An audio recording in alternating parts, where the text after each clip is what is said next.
Hello and welcome to this edition of Consciousness Raising Online. Good to see you all. What I'm going to do today is share some information on on some things that we may be a little bit aware of, but I don't believe that we are as appreciative as we should be. Because what I'm talking about is black men and black women who have served this country in ways that are unbelievable. And I'm talking about two generations of black people, our parents, our grandparents, in some cases our great grandparents, that I do believe we should appreciate what they did, appreciate their sacrifices, and how much they loved us to endure what they have endured.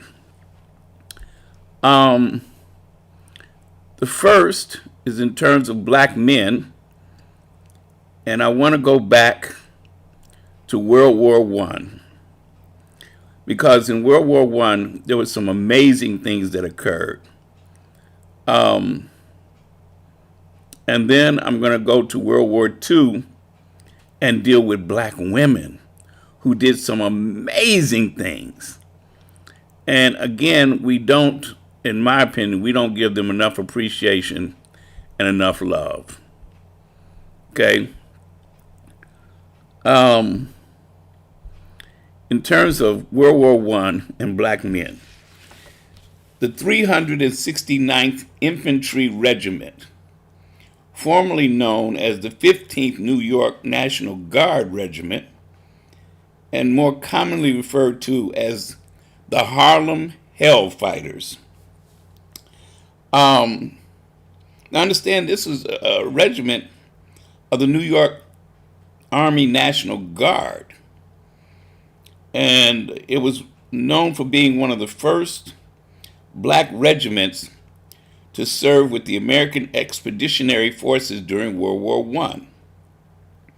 Before the 15th was formed, any black person, black American, who wanted to fight in the war had to enlist in the French or Canadian armies. Think about that. The regiment was nicknamed the Black Rattlers. The nickname Men of Bronze was given the regiment by the French, and Hellfighters was given to them by the Germans. Now understand, during World War I, the 369th spent 191 days in frontline trenches, more than any other American unit, white or black, white or green, whatever.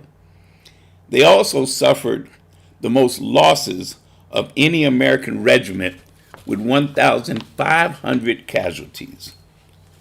Now, I want to talk a little bit about how this came about.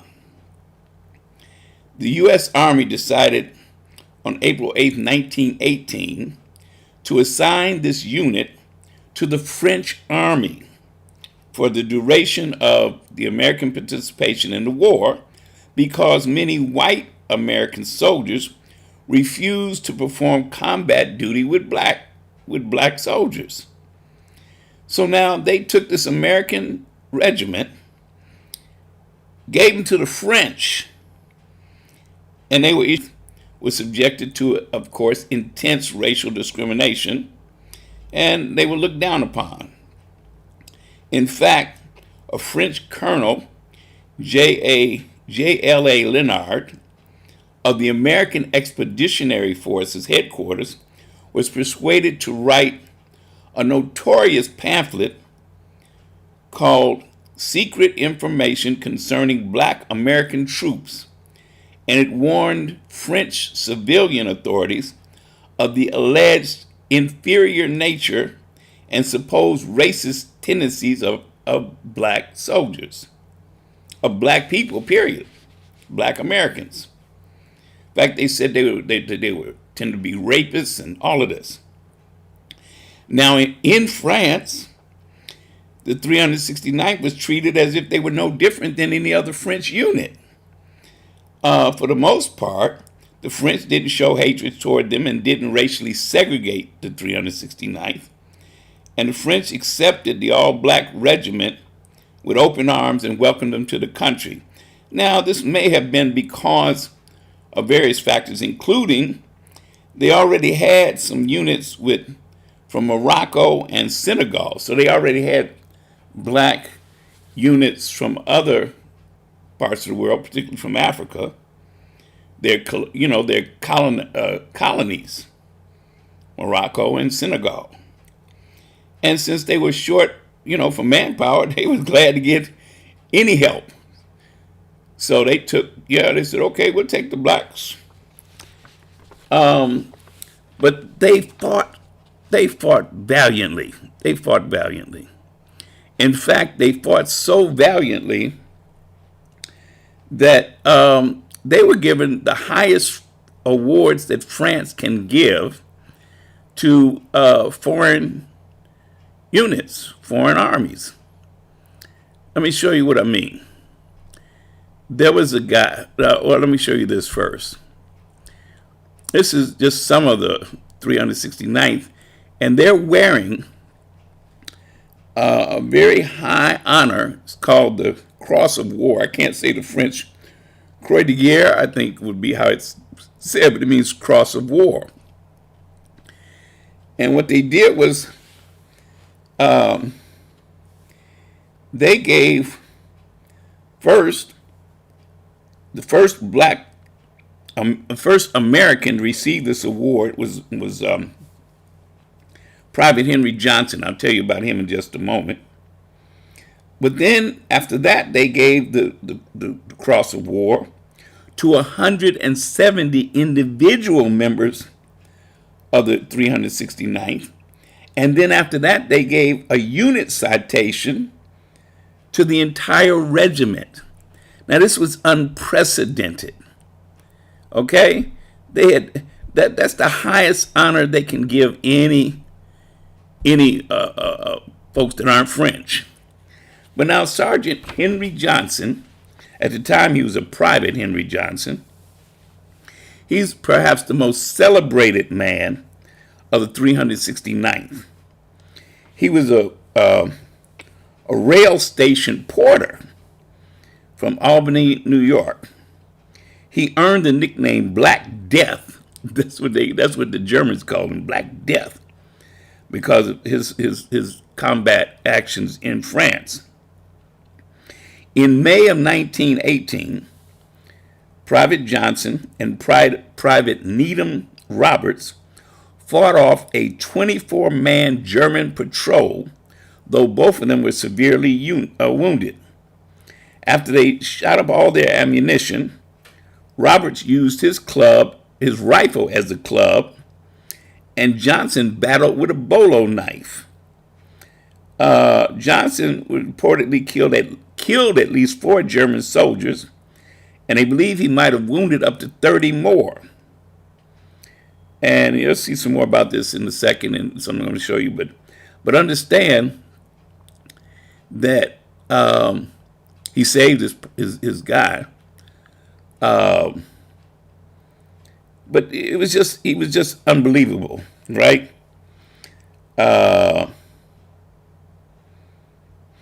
So he was the first American to get this cross that you see right there. Okay, he was a true hero in the war. And it says the first American awarded the Croix de Guerre with gold palm for valor. His name was Henry Johnson. We should remember his name. And of course, he didn't get anything from he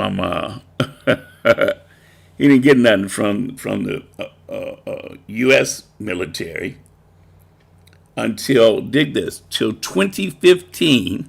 He got the Medal of Honor in 2015. This is almost 100 years later, because this happened in May of 1918. All right? But that's par for the course for how we do what we do, okay? But I want you to always remember this, the 369th, the Harlem Hellfighters, and those men fought, like they said, 1,500 were actually killed in combat. They did come back home to a huge welcome back, especially in Harlem, in New York. And the unit still exists to this day. But my point of looking at them was because of the fact that they fought. Now, this is World War I. And 1918, now what was going on in the United States in 1918? They were still lynching us like crazy, right? 1919 was the summer, what they call Red Summer, where in white history books, they call it a summer of race riots. They weren't race riots. They were attacks on black communities by white mobs. Okay? And then, of course, in 1921, there was Tulsa, Oklahoma. So while these black folks, these black men were fighting in France to save the world, to help save the world from the Germans.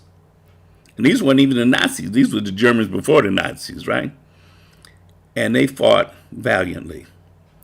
And so when I said this earlier on, they fought for us. They fought out of love for us because they were trying their best to demonstrate that black folks deserved to be recognized as Americans and to be recognized with honor. And that means us. They didn't want us to have to go through what they were going through. All right? Now, I want you to watch this. I want you to watch this. A new mail delivery system was needed, and it would be managed by a new unit, fresh from the States, and ready to prove themselves up to the task. On February 3rd, 1945, the first group of women from the 6888th Central Postal Directory Battalion shipped out from New York. The 6888 was the first Army unit of its kind, consisting entirely of African American women. It was under the command of Major Charity Adams, the first black woman to earn a commission in what would become the Women's Army Corps. Arriving in Birmingham, the women of the 6888 were met with unheated warehouses stacked to the ceiling with letters and packages. Immediately, they got to work, splitting into shifts and working 24 hours a day, 7 days a week. They tracked the locations of millions of troops and had the solemn duty of returning mail addressed to service members who had died. All the while, the stacks of undelivered mail began to shrink as the 6888 adopted the motto, "No mail, low morale." And yet they still found themselves having to prove their worth to their fellow Americans. During an inspection by an Army general, Major Adams was chastised for not having all her troops present. She explained that the women worked in shifts and that she was following orders as she was given but was cut off. The general threatened to send a white officer to show her how to command the unit. "Over my dead body, sir," she replied. Major Adams remained commander of the 6888. Clearing the 6-month backlog of mail in less than half that time. Their mission in England complete, the 6888 transferred to France in June 1945, where they faced a similar stockpile. Once again, it was cleared in half the time expected. While in France, the 6888 felt the same loss as so many American units during the war, as 3 women, PFC Mary Barlow, PFC Mary Bankston, and Sergeant Dolores Brown, were killed in a Jeep accident. They would be buried with honors alongside their brothers in arms at the Normandy American Cemetery. Charity Adams would be promoted to Lieutenant Colonel, the highest ranking African American woman in the Army at the time. The remainder of the 6888 would return home to a still segregated country in February 1946 and be disbanded without further ceremony. 855 women served with the 6888 during World War II. They were the only battalion of all African American women to serve abroad during the war. The example they set proved an education for a great many, opening the door for generations of servicewomen since.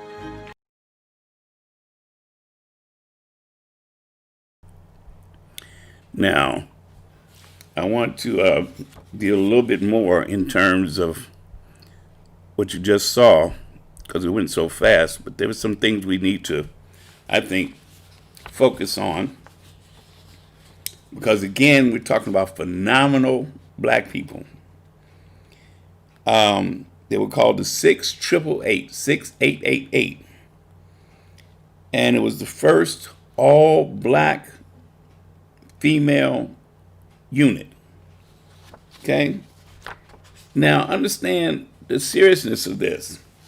You had something like 7 million, I think 7 million Americans over in Europe during World War II. And the mail was terrible. Think about how important mail is, right? So they created this unit called the 888. They gave them some training. And then they sent them first over to Birmingham, England. Or Birmingham. Birmingham is how they would say it. And yeah, that's where Birmingham, Alabama got their name. They got over there and they find these warehouses stacked to the ceiling with letters and packages. I want you to understand what they went through. These buildings were unheated and dimly lit. The windows were blacked out to prevent light showing during nighttime air raids. Rats were in there going into the packages of soiled cakes and cookies. And now it was a cold winter, and these women wore long johns and extra layers of clothing under their coats while working in these warehouses. They were organized into 3 separate 8-hour shifts, so work continued around the clock 7 days a week. Oh, I mean, this is unbelievable. They tracked individual service members by maintaining about 7 million information cards, including serial numbers, to distinguish different individuals with the same name. They dealt with, quote, undeliverable mail, which was sent to their location for redirection. They investigated insufficiently addressed mail for clues to determine the intended recipient, and they handled the sad duty of returning mail addressed to service members who had died. Now, think about this. I mean, when you think about this, this is amazing, okay? Now, initially, they were the subject of a great deal of curiosity from the local citizens of Birmingham. They used to come and watch them work, okay? Now, over time, they did make friends with in the local community, and they found the locals to be polite and friendly, and in some cases, they were welcomed in British public spaces and sometimes got invited to some private homes for tea. They were quartered, they were staying in the old King Edward School. That's the enlisted women, and officers were quartered in 2 houses. Neither one of these facilities were warm during the winter. The quarters, the mess hall, and the military recreational facilities were segregated by race and gender. And male African American soldiers, along with white servicemen and servicewomen, had been allowed in a local club for enlisted American military personnel run by the American Red Cross. But ain't this deep? Neither this club nor the American Red Cross Hotel set up for WACS, Women's Air Corps in London, welcomed the black women. So the women of the 6888 ran their own mess hall, hair salon, refreshment bar, and other recreational facilities. And they had to deal with food rationing with daily portions of Spam. Ah! Now, dig this. Once they finished dealing with this backlog in Birmingham, which they finished in half the time it was expected, now they transferred them and it was called the 6th 888 Central Postage Directory Battalion. Now they sent them to France, June 9th of 1945, shortly after VE Day. Now, they got there to Le Havre, I think it is, Le Havre. It's second word, Havre, so I think it's Le Havre, where they were shocked to find a city left in ruins by the Nazis. And then they traveled by train to Rouen, where they participated in a victory parade, actually past the spot where Joan of Arc had been executed. Now, they were put up in an old French barracks within a walled campaign. Now, dig this too. The arrival of a significant number of American women attracted the attention of both white and black U.S. servicemen, who suddenly found that they had business on Rowan. And so they had to step up security efforts to keep unauthorized personnel out of the 6th 888's compound. Okay. Now, even though the unit's WAC military police were denied firearms, they trained in jujitsu, and that proved very effective in keeping out unwanted visitors. In other words, they had all these black women over there, and even though they had white women over there, they weren't as attractive to the soldiers as these black women. Okay, so you know how that worked. They was being hated on. Now over there in France, they found the same situation. Mail stacked up, a 6-month backlog, millions of pieces of mail. And again, they did the same thing. They sorted that mail and got it out of there in half the time that was expected, because they sent some back first, and then the rest was sent back to the United States. And then they disbanded them at Fort Dix, New Jersey, without any further ceremony. There was no parades, no public appreciation, no official recognition of their accomplishments, although Charity Adams did get promoted to lieutenant colonel, making her the highest ranking black woman in the military. Okay. Now, with the exception, they had some smaller units of black nurses who served in Africa, Australia, and England, but the 6th 888 Central Postal Directory Battalion was the only all-black women's unit to serve overseas during World War II. There's Charity Adams. She was bad. She was bad. Now, here's something I found. Actually, I found this back a while ago, but I didn't know the significance of it until I started doing the research on the 6th 888. This is a photo of the women, one of the units of the WACs, the postal unit. And this is at Comiskey Park in Chicago. The woman who is dead center, who is the leader of this unit, her name is Marva Lewis. She was Joe Lewis's wife, the boxer, the heavyweight champion boxer, Joe Lewis. She's his wife. And I never knew she had been part of that unit. So that's very powerful piece of history there that, again, we did not know. Okay. Now, there is one marker that I do want to highlight, because this is in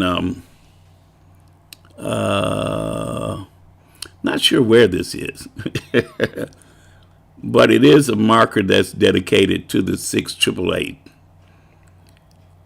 the thing that bothers me though is that they cut her off at the waist and cut off her arms, or didn't give her, didn't give her any arms. It's like so weird. Isn't that weird looking? I think they deserve much more. But I would not forgive them for not giving them official recognition when they came home. And again, that's the 6888. I like saying that. So we need to recognize the 6888, the postal battalion. And what they did was nothing short of phenomenal. And these are women, black women, who are some of our own. This is World War II. So some of them are, they're our mothers, our aunts, our cousins, our grandmothers. And I'm almost afraid to say that we would be shocked to find out, if we asked our family members if they know anything about the 6888, and we find out that we have relatives who are part of that and probably never got any recognition even from their families, because like I'm saying, they did phenomenal. I'm going to close out now, and I'm going to show a short video just to appreciate them, because as I did the research both on the 369th Harlem Hellfighters and on the 6888, I just was filled with a sense of pride, and I wanted to give them some praise and some glory so that we can appreciate the sacrifices our parents and grandparents and great-grandparents made in service of this country.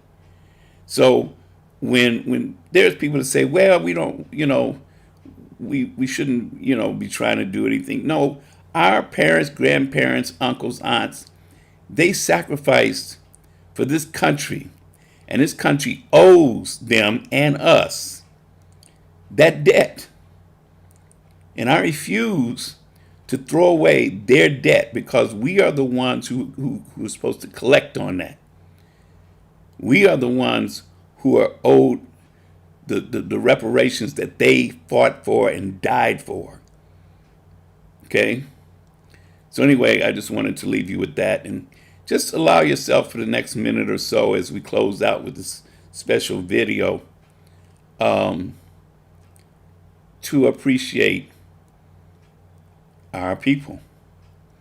And as always, I'll close. I say, no justice, no peace, no love.